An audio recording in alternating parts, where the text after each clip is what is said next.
За дасгалынхаа хуудсыг харьяа энд товчхонд нь. За энд болохоор ойлгомжтой тий өмнө нь байгаа 8 энэ харилцан яриагаа хамгийн багадаа 15 удаа уншаад хэл яриагаа зөвшөөрүүлэх нэ.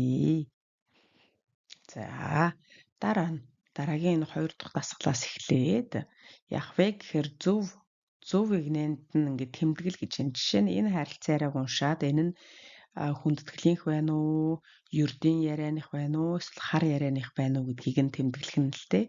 За жишээ нь Bonjour docteur, j'ai de la fièvre depuis hier. Өчигдрөөс хойш халуураад байна. D'accord, vous avez pris quelque chose? За ямар нэг юм уусан уу? Үгүй ээ, зүгээр л амарсан гинэ. За энэ дэр жишээ нь хүндэтгэлийнх үү, ердийн ярианых уу, эсвэл хар ярианых уу гэх мэтчлээ. Ингээд доошоо явлаа. За эндээс одоо мэдээгүй за яг энэ абдоминал гэж энэ уучлаарай абдоминал гэдэг нь гэдсний гэсэн үг л дээ. Гэдсний өв зовёр гэж байна. Coup de froid. За энэ чинь нэг даарсан гэж байна. Rendez-vous rapide. Энэ гялсхан түрхэн уулзалтыг хэлж байна. Consultation fond хүүхдэд үзүүлэх тухай байна.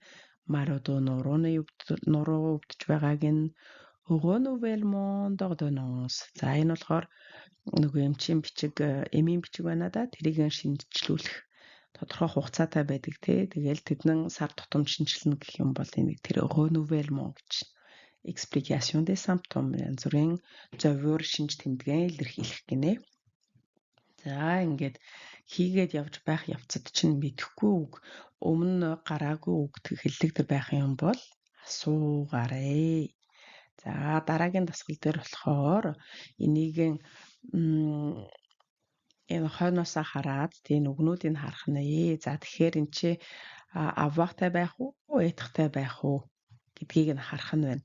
За одоо энд ямар сонголт байх вэ гэхээр ингэж нь ала эсвэл lt эсвэл уу.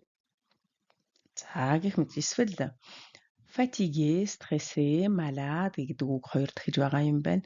Déprimé гэдэг үг нэг удаа байгаа юм байна. За тэгэхээр энэ ч нас ингээд сонгох нэ. Энд хоёр юу байгаа бол дундаа зайтай зураас байгаа бол тий хоёр юм бичигднэ гэсэн үг шүү. Жишээ нь одоо энэ ихнийхийг харъя л да тий. L гэнэ тэр эмхтэй gorge. За тэгэхээр юу байх нь нөгөө хоолой гэж байгаа юм чи тэр эмхтэй хоолой нь өвдөж байна. Elle a mal à la gorge. Mal à энэ тий. Elle a mal à la gorge. Гэх мэтчлэн. За дараагийнх нь болохоор та эмчтэй нэг өөрийнхөө өвчний зовёрыг тайлбарлахаар эмчтэйгээ уулзч байна. За тэгээд нөгөө энэ жагсаалтаас хараад өөрийнхөө хаана юу өвдөж байна тэрийг илэрхийлээрэй гэж байна. Дараагийн жагсаалтаас хараад. За тэгээд жишээ нь Bonjour сайн байна уу? Миний тэнд өвдөд байна. Надад нэг тэгж мэдрэгдээд байна. Би тэгээд байна, ингээд байна гэдгийг харах нь. За энэ бол одоо шууд цээжлэх ёстой үгнүүд байна. Эд эрхтэн байгаа тий. Толгой нүүр гэж байна. Гиз цээж дотор эрхтэн, гарын хэсэг, хөлийн хэсэг. За тэгээд ерөнхий бол одоо дотоод эд эрхтэн гэж байна л да. Дотор эрхтэн. За тэгээд энэ симптом шинж тэмдэг гэж байна. Өвчин зовиурна гэж байна. За энд болохоор сэтгэл зүйн байдал илэрхийлэх тэмдэг үгс гэж байна. За гунигтай, тайван, цухалдуу, ядарсан, баяртай, ууралсан, баяр хөөртэй. За гэх мэтчлэн. За тэгээд энэ ингээ болох нэ. Тэгэхээр энэ дөрөвдүгээр activity 4 нь болохоор ерөөсөө энийг ингээд хараад ашиглаад хийнэ гэсэн үг байна. За тэгснэ энэ нэг хичээлийнхээ сэдвийн хүрээнд ийм аман болон бичгийн шалгалтын дасгал хийнэ. За энд яг уу гэхээр энэ лекс гэдэг нь одоо энэ үгнүүдийг ашиглаад иймэрхүү маягийг ингэж хараад харилцаараа зохиох нь л дээ өвчтөн нарийн бичиг гинэ.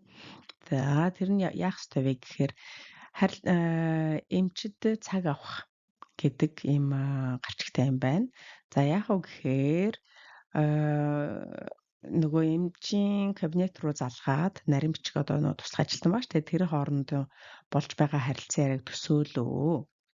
За тэгээд цаг авахыг хүсээд тэгээ би цаг авах гэсэн гэдгийгээ илэрхийлээд өөрийнхөө эрүүл мэндийн байдал болоод хизээ боломжтой вэ? Disponibility гэдэг нь хизээ боломжтой вэ гэсэн. Тэр талаараа энгийн мэдээлэл өгөө гэж байна. За тэгээ өдөр цаг хугацаа гэж байна. Биеийн дэрхтэн шинж тэмдэг. За тэгээд хэрэгтэй үг хэлэгж байна. За жишээ нь je voudrais prendre rendez-vous.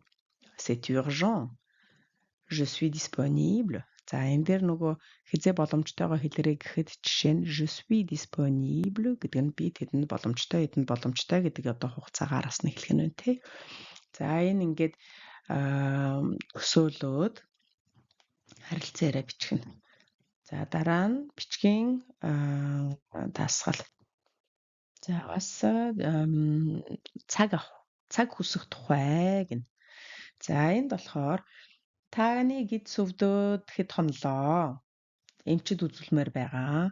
За тэгээд 4-6 өгүүлбэрээр нэг жижигхэн мессеж бичгэж байна л да.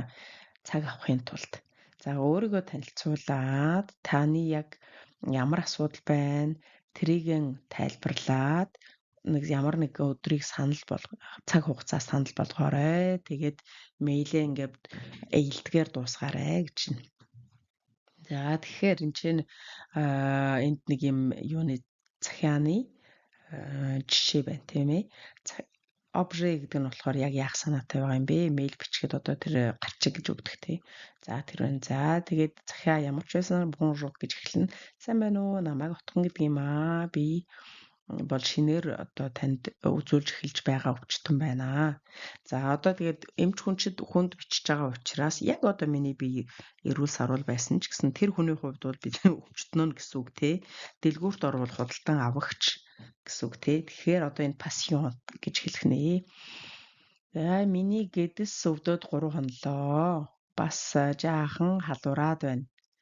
2 дахь өдрийн үдээс хойш тантай уулзах боломжтой болов? Харин тусалж дэмжиж байгаад урьдчилан талархаж байна. Талархан хүндэтгэн ёсолсон утган гинэ. За ийм утгатай юу байна? Захиа байна. Яг нэг иймэрхүү маягаар бичих нь вэ шүү тэгэхээр. За амжилт хүсье. За